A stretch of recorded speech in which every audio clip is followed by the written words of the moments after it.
Hari ini hari Senin.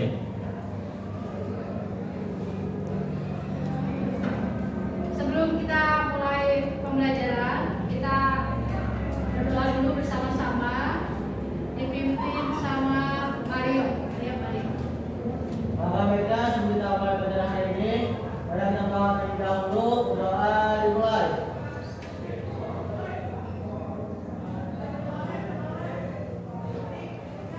Doa selesai. Memberi salam. Assalamualaikum warahmatullahi wabarakatuh. Waalaikumsalam warahmatullahi wabarakatuh. Sehat ya? Sehat. Oke.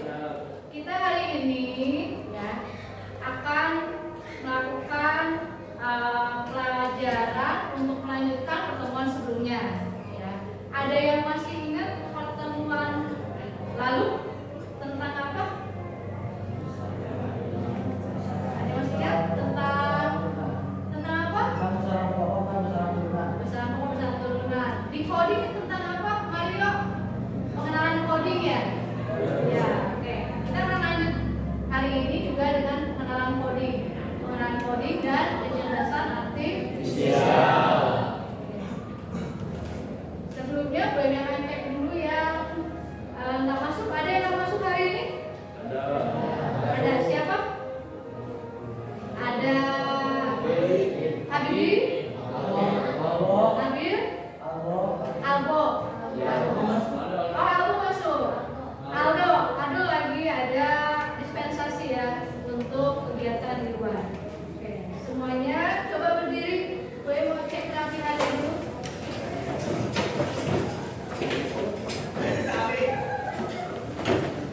Baris ini sudah rapi. Baris ini sudah rapi. Sudah rapi semua ya. Oke, silakan duduk kembali.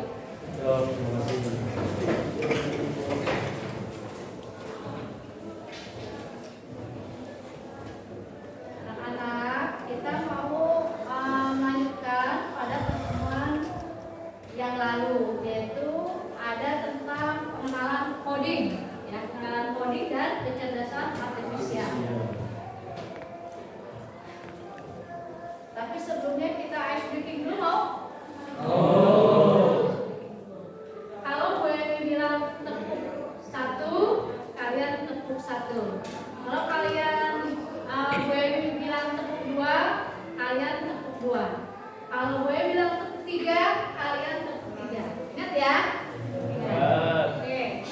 Tepuk satu, tepuk satu, tepuk dua, tepuk dua, tepuk tiga, tepuk satu, satu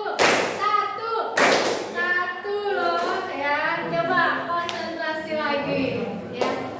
Tepuk satu, tepuk dua, satu. Ya, masih belum yang banyak yang konsentrasi. Tadi gue bilangnya tepuk apa cukup satu aja? Nah, tepuk, kalau tepuk satu pakai tepuk, tapi kalau cuma bilang satu pakai tepuk nggak? Ya, pelan ya, fokus ya. Yang salah mau di depan atau enggak? Nyanyi. Depan. Nah, kita ulang lagi. Tepuk satu. Ya. Nyanyi. Ayo, fokus nih. Ulang lagi. Tepuk satu.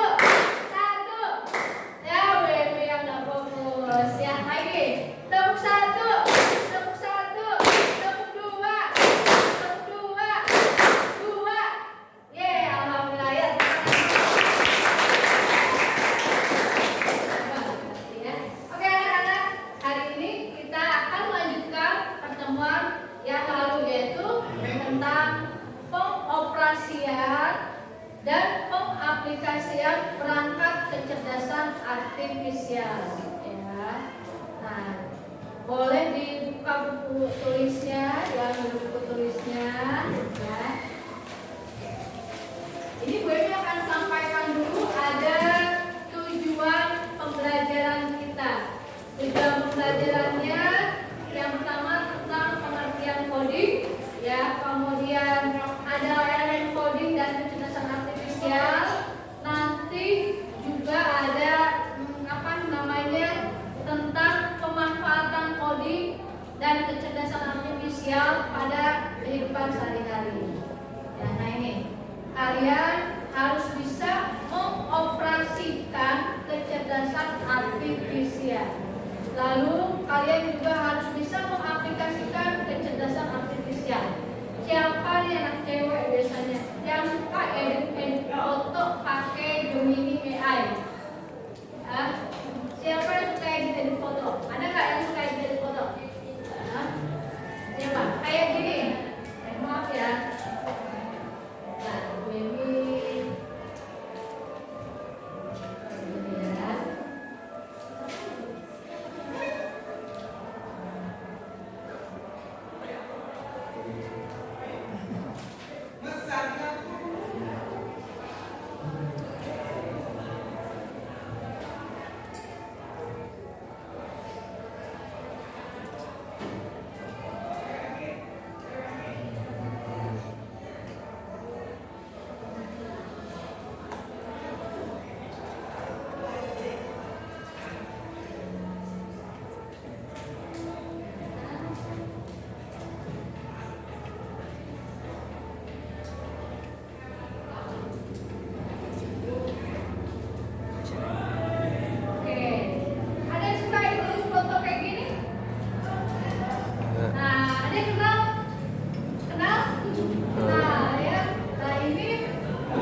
boleh tempel.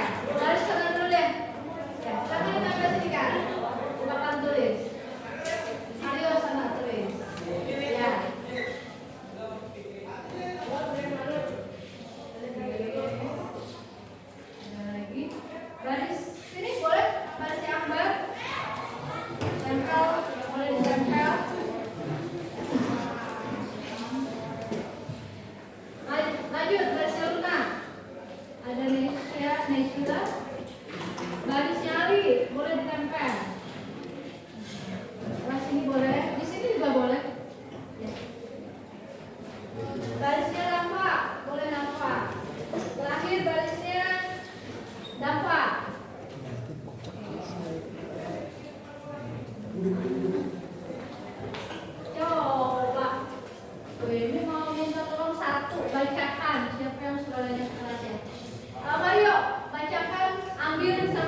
memahami konteks yang luas. Memahami konteks yang luas.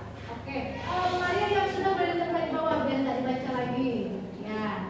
Lanjut anak perempuan. Nadine boleh perwakilan bacain Din. Baris ini. Boleh Luna, bacakan Luna. Nadine Papa. Artifisial belajar dari data program yang diberikan manusia bisa membuat keputusan dengan pertimbangan nilai moral dan Oke. Luna silakan bacakan. Baris ini. Pak, maju Pak, bacakan Pak. kecerdasan artifisial belajar dari data dan program yang diberikan. Kecerdasan manusia bisa membuat keputusan dengan pertimbangan emosi nilai moral dan etika. Oke, ya Rafa. Kecerdasan artifisial belajar dari data dan pemrograman yang diberikan. Kecerdasan manusia belajar melalui banyak hal yang berbeda dan beradaptasi dengan lingkungan melalui intensitas sosial. Oke, boleh dibawa Pak. Ya, jawabannya bagus-bagus. Tepuk tangan dulu buat kalian. Jadi ini gue bacakan ya.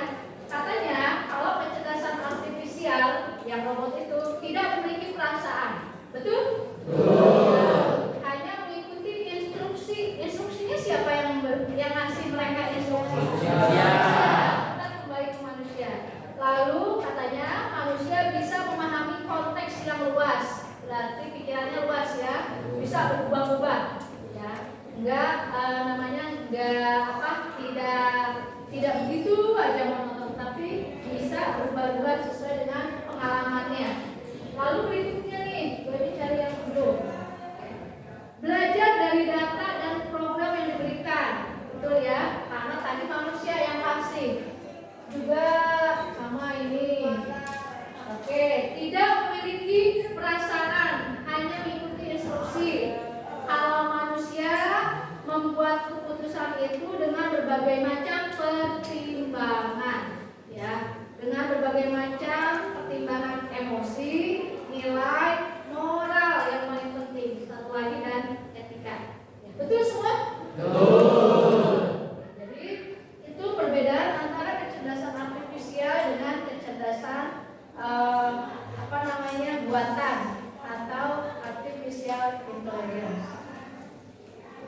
Oke, ya anak-anak, nah ini kita rangkum di tabel sini ya. Tidak memiliki perasaan, belajarnya dari data, hanya memahami hal yang ada di dalam datanya. Kalau datanya salah, biasanya nanti keluarannya juga biasanya salah ya. Kayak tadi foto. Nah, pasti kalau misalkan buatlah foto promnya ya atau perintahnya. Buatlah foto di padang rumput yang luas ya. Jadi harus spesifik. Kalau salah nanti tiba-tiba fotonya salah.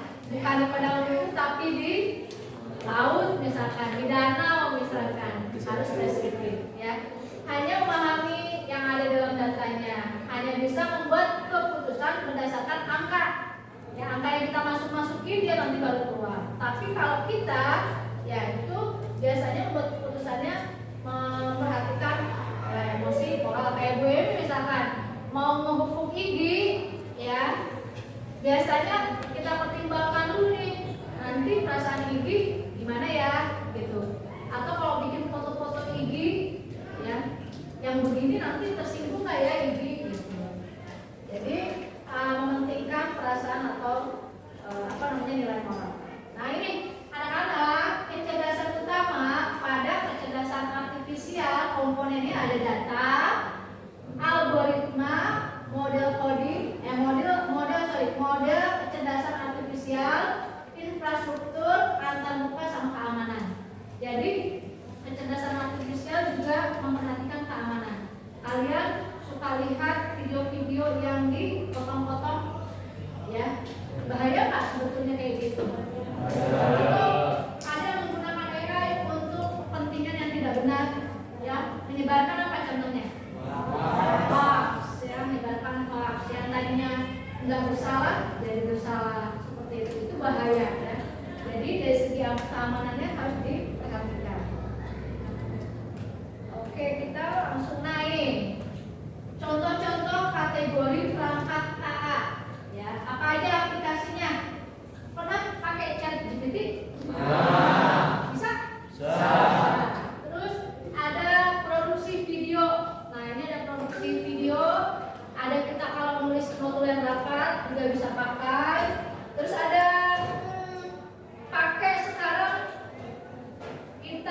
sortir kalimat-kalimat yang efektif atau yang nggak bagus ya, bisa kita edit tuh kalimat-kalimat yang nggak bagus dengan penulisan. Atau juga bikin konten video. Apa yang kalian pakai biasanya kalau bikin video? Capcut ya. Apa CapCut apa capcut? Nah ini banyak banget. Ada buat gambar kayak tadi, foto-foto ibu-ibu lagi FOMO. Ya, mama kalian ada nggak yang suka bikin fotonya jadi cantik banget ya, atau jadi apa gitu? Banyak banget tuh teman-teman gue ini bikin video kayak gitu. Terus dia bikin SW yang keren-keren sebenarnya. Apa ketawa? Pernah lihat kan? Pernah ya. Gue juga mau bikin tapi kok nggak mirip-mirip ya. Kayaknya perintahnya ada yang salah, nggak tahu kenapa. Oke. Nah, ya. Hari ini kita mau diskusi nih tentang aplikasi KA, kecerdasan artifisial dalam berbagai bidang. Yang pertama dalam bidang ekonomi dan bisnis, pemerintahan, pendidikan, kebudayaan, dan satu lagi kesehatan kalau nggak salah ya. Nah ini kita bagi menjadi 5 kelompok. Kelompoknya sudah ada? Nah, silakan bergabung dengan kelompoknya masing-masing.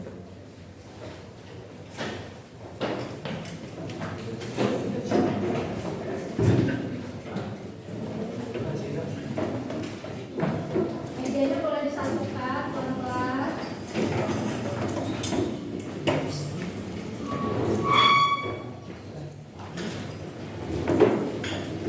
Ya, yang rapi ya Nak, ya.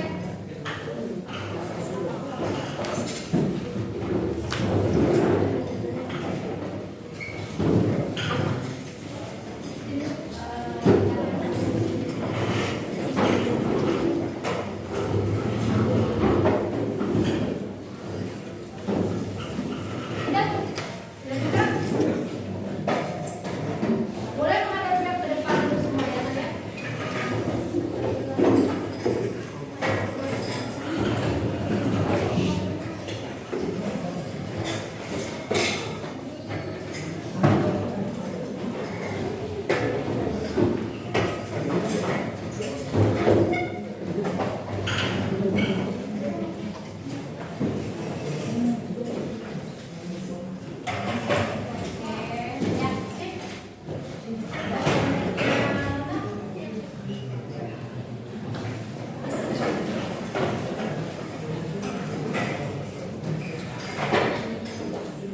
Udah boleh dipastikan.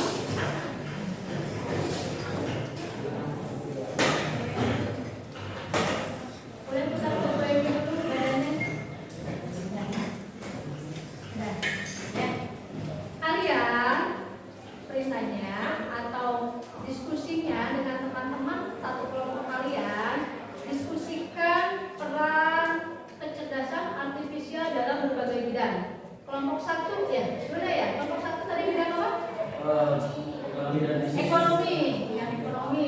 Kelompok 2 Ali, pemerintahan. Kelompok 3 ya, kita kebudayaan. Kelompok 4 Aryo, kesehatan. Kelompok 5 apa? Industri. Silahkan tulis ya, tulis di buku aja, salah satu temannya aja. Kalian diskusikan apa peran dari kecerdasan artifisial. Silahkan dituliskan poin-poin aja.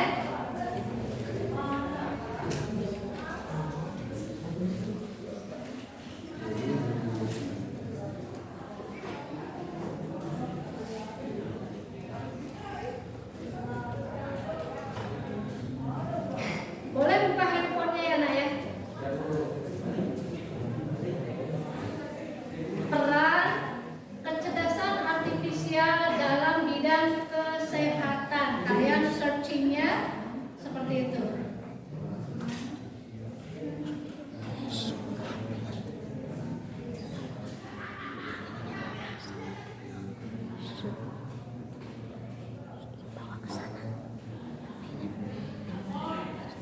Cari pakai HP kalian boleh kecerdasan artifisial dalam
Ayo, boleh berdiri sedikit saja, boleh dibacakan. Poin yang pertama, pelestarian warisan budaya digunakan untuk digitalisasi naskah kuno, artefak, dan cagar budaya agar lebih aman dari kerusakan fisik. Yang kedua, pemanfaatan machine learning untuk merekonstruksi benda atau bangunan bersejarah yang rusak atau hilang. Oke, sudah cukup ya. Tepuk tangan dulu untuk kelompok yang masuk.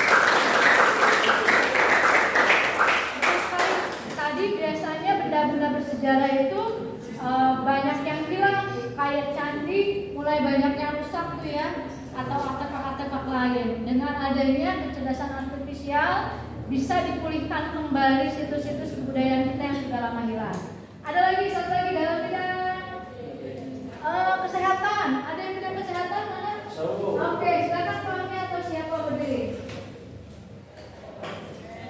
Peran kecerdasan artifisial dalam bidang kesehatan adalah yang pertama, diagnosa penyakit. Itu adalah membantu dokter mendeteksi penyakit dari hasil laboratorium, röntgen, CT scan, atau MRI dengan lebih cepat dan akurat. Oke, ya, beri tepuk tangan dulu untuk Fahmi. Jadi dalam bidang kesehatan, ya ada aplikasi banyak sekarang di handphone, pakai Play Store atau pakai App Store, itu yang aplikasinya untuk mendeteksi ya kesehatan para pasien. Jadi memudahkan dokter untuk memantau pasien. Misalkan saudara saudara Rafa kesehatannya gimana nih setelah misalkan pernah berobat ke dokter tersebut, atau misalkan ada alarm minum obat, diingetin yang suka lupa minum obat, seperti itu, notifikasi waktunya minum obat, seperti itu ya. Jadi banyak sekali peran-peran kecerdasan artifisial dalam berbagai bidang ya. Oke, kita tepuk tangan dulu buat semuanya.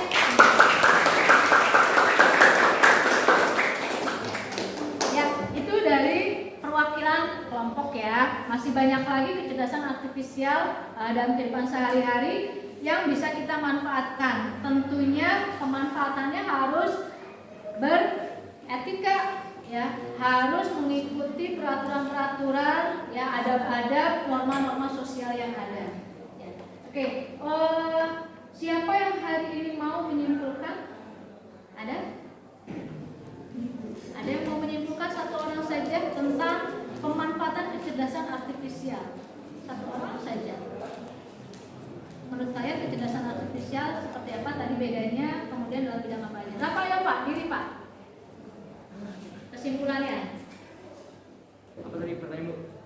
Kecerdasan artifisial menurut kamu apa sih? Kecerdasan artifisial itu bisa jadi seperti aplikasi AI atau ChatGPT, aplikasinya seperti Gemini. Buat kecerdasan manusia itu kayak punya wawasan yang luas. Oh, wawasan yang luas. Lalu dalam berbagai bidang biasanya dimanfaatkan seperti apa? Dalam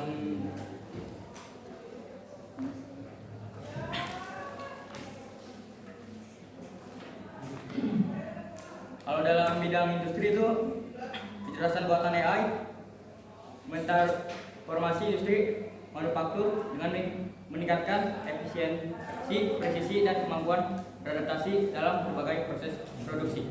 Oke, ya, tepuk tangan semua.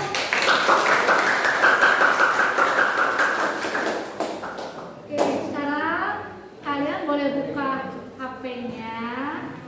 Ini mau ada sedikit quizzes ya. Quizzes.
lihat ya siapa yang nilainya tertinggi. Itu saja dari Bu Eni hari ini. Kita lanjut nanti pertemuan berikutnya di tentang pengaplikasian lebih lanjut kecerdasan artifisial. Cukup sekian hari ini. Assalamualaikum warahmatullahi wabarakatuh. Waalaikumsalam.